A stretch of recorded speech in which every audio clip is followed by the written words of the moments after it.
The Yarbo machine has been down for like 5 days now, so they finally sent us the replacement, except it's just not as easy as putting a track back on. Now, I really want to get this thing up and running again because I'm having to take time out of my day to mow our 3.5 acres on the tractor. That time could be better spent making more money, like, I don't know, running my business instead of cutting the grass. Now, this darn machine cost us just under 10 grand between taxes, installation, a little bit of the upgrades that we had. So I really want to get this thing up and running again. I really want to spend my time doing other things. So they also sent me a video. I watched it a couple times last night in preparation for this. The surgery will hopefully go a little bit smoother, but I will basically be taking this machine apart, getting deep into its gizzards, and hopefully get this thing up and running. So I'll give you an update about halfway through, let you know what I find, but wish me luck. Here's a quick little update. I am an hour and 20 minutes into this thing. The video that I've been following along on is 2 minutes into its 6-minute video.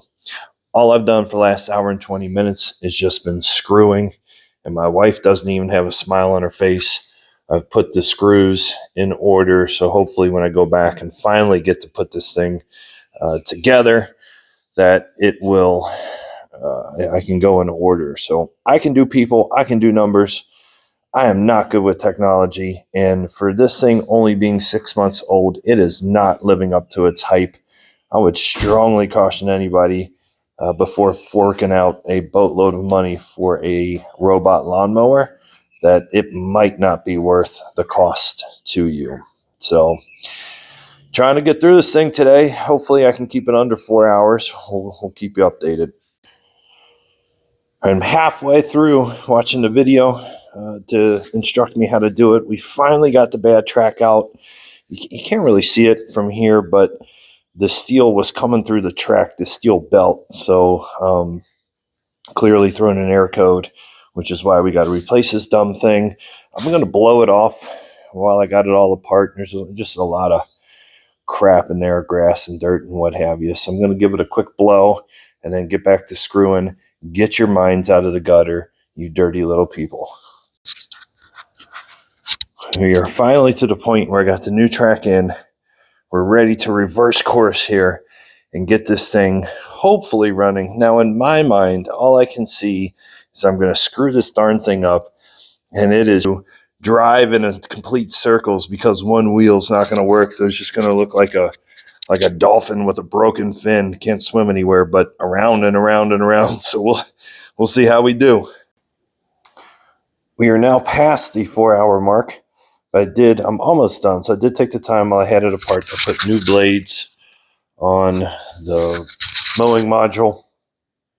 That is just about ready to go. So all I got to do is hook the module back up to the rover, slap the battery in there, and hopefully everything works. I did take a little bit of a lunch break and had to deal with a crying toddler. So that factored into the time. I will detail all that in the description.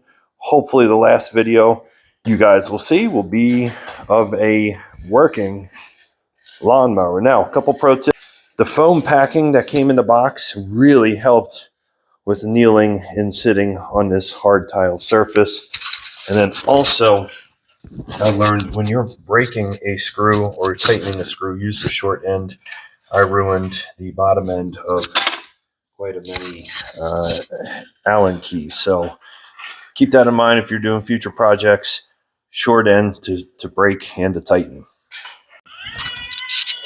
All right, we got it running again.